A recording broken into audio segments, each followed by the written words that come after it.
Hello बच्चों, आज मैं कक्षा 10वीं के लिए गणित विषय लेके आया हूँ और आज मैं पढ़ाने वाला हूँ बैंकिंग एवं कराधान से आयकर की गणना हल करना। तो आयकर की गणना कैसे हल करते हैं, बहुत ही इंपॉर्टेंट प्रश्न है। प्रश्न बोर्ड कक्षा में पूछा जाता है, आपको ध्यान से समझना पड़ेगा। ठीक है, तो आइए चलते हैं प्रश्नावली 2 का प्रश्न पहला। तो प्रश्न पहला क्या है, वित्तीय वर्ष 2013-14 में एक शासकीय कर्मचारी की वार्षिक आय 4,10,000 रुपए। ध्यान देना बच्चों, 2013 वर्ष 2013-14 का बात किया जा रहा है और एक शासकीय कर्मचारी का जो वार्षिक इनकम है उसको बताया जा रहा है 4,10,000 रुपए। वह प्रति माह 4,000 रुपए सामान्य भविष्य निधि में 24,000 रुपए वार्षिक जीवन प्रीमियम में जमा करता है। कहने का अर्थ यह है 4,10,000 रुपए तो उसका वार्षिक इनकम बनता है, लेकिन वो क्या क्या खर्च करता है उसको चेक करेंगे। तो क्या खर्च कर रहा है, पहला प्रति माह मतलब एक महीने में 4,000 और उसका इनकम क्या है, एक वर्ष का है। तो 4,000 को हम वर्ष के साथ क्या करेंगे, काउंट करेंगे। ठीक है, उसके बाद बोला गया है भविष्य निधि में 24,000 रुपए वार्षिक बोला है, तो ये वर्ष का ही बताया जा रहा है। ठीक है, और जीवन बीमा प्रीमियम में जमा करता है। वह 25,000 रुपए का राष्ट्रीय बचत पत्र खरीदता है। वह एक साल में राष्ट्रीय बचत पत्र भी खरीदता है 25,000 रुपए का, किसमें से, 4,10,000 रुपए में से। ठीक है ना। फिर बोला जा रहा है प्रधानमंत्री राहत कोष में 20,000 रुपए जो 100% कर मुक्त है, तथा वृद्धाश्रम में 12,000 रुपए 50% कर मुक्त दान करता है। ध्यान देना बच्चों कि जो शासकीय कर्मचारी जो व्यक्ति है वो 4,10,000 रुपए तो कमाता जरूर है, लेकिन उसके पीछे बहुत सारा खर्च करता है। तो जितना खर्च करेगा, इन्वेस्ट करेगा, उन सबको पहले कैलकुलेट करेंगे और कैलकुलेट करने के बाद जो उसका वार्षिक इनकम है उसके साथ क्या करेंगे, माइनस करेंगे। और माइनस करने के बाद जो शेष राशि बचेगा उसको हम किसके कैटेगरी में देखेंगे, जो आयकर की गणना का जो दिया रहता है चार्ट, उसमें अपने को क्या करना है, चेक करना है। ठीक है, तो आइए चलते हैं। दिया है क्या, पहला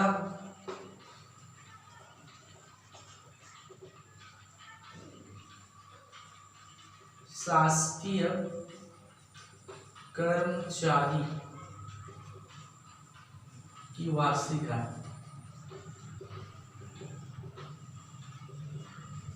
4,10,000 रुपए। ठीक, दूसरा काम करेंगे। यहाँ पे ध्यान देना, जब उसको 4,10,000 रुपए मिलता है तो क्या करता है, वृद्धाश्रम में 12,000 रुपए 50% में दान कर देता है और 20,000 प्रधानमंत्री राहत कोष में दान कर देता है। फिर उसका 4,10,000 में जो शेष राशि प्राप्त होगा, उस शेष राशि में एक साल में क्या क्या खर्च किया उसको चेक करेंगे। ठीक है, तो वृद्धाश्रम में कितना, 12,000, कितना परसेंट, 50%। तो ये कितना हो जाएगा,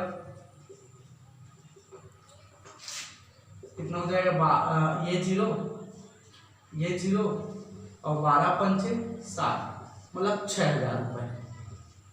ठीक, इसी में फिर क्या करता है, तीसरा काम क्या करता है वो, प्रधानमंत्री राहत कोष में कितना जमा करता है वो, 20,000, 100%, तो ये 20,000 ही होगा।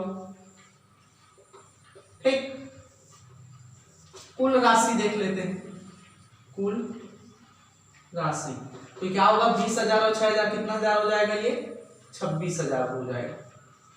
कितना हो जाएगा, 26,000। ठीक, तो कुल राशि कितना आ गया, 26,000 रुपए आया। मतलब वो 4,10,000 लेने के बाद वो 26,000 रुपए क्या कर देता है, दान कर देता है। तो यहाँ पे आ जाएगा शेष राशि।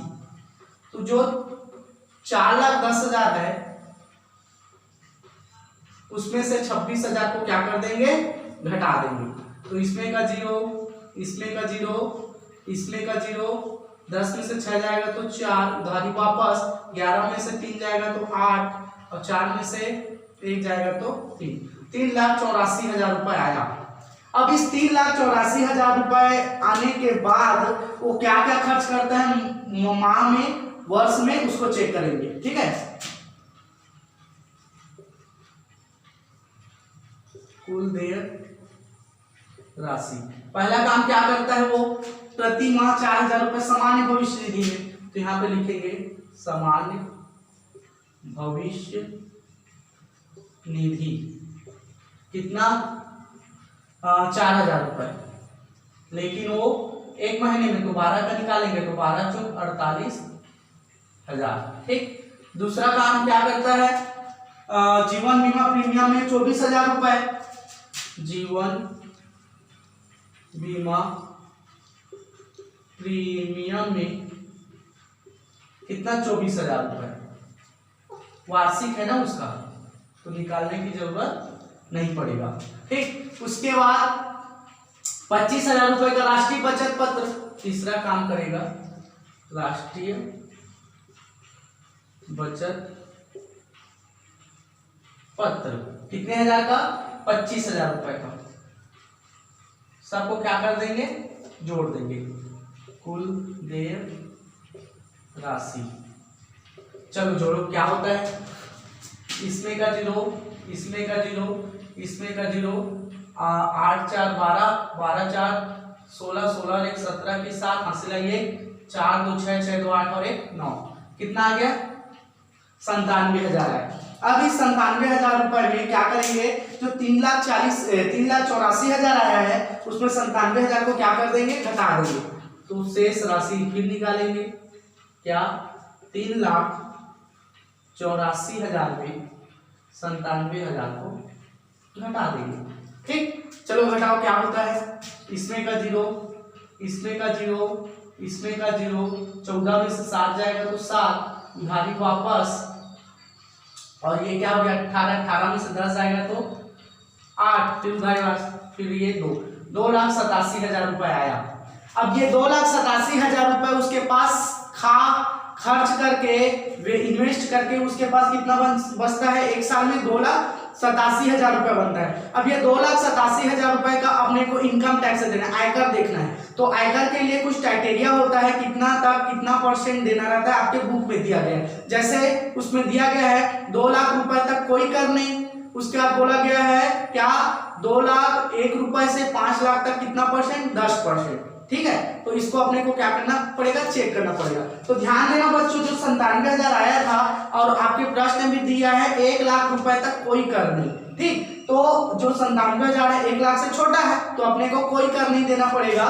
3,84,000 में 97,000 को घटाए तो 2,87,000 रुपए बचा। अब इसका अपने को क्या करना है, आयकर की गणना करना है।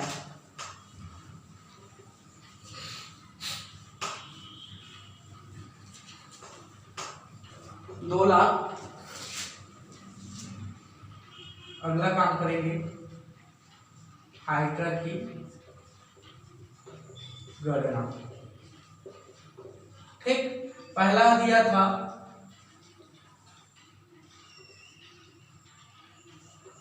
तब कोई कर नहीं। ठीक है, कोई कर नहीं, तो ये क्या हो जाएगा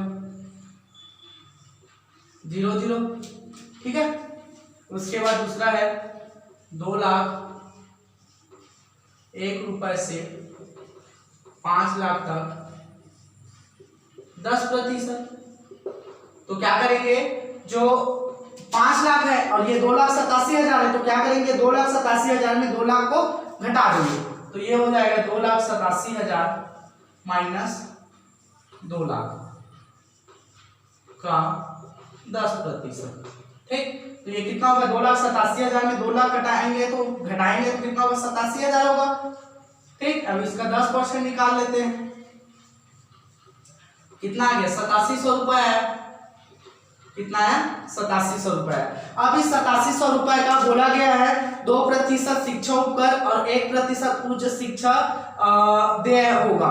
तो आइए उसको चलते हैं, क्या जो 8700 रुपए है उसका देय आयकर निकाल लेते हैं। ठीक है ना, तो क्या निकालेंगे, पहला काम करेंगे शिक्षा उपकर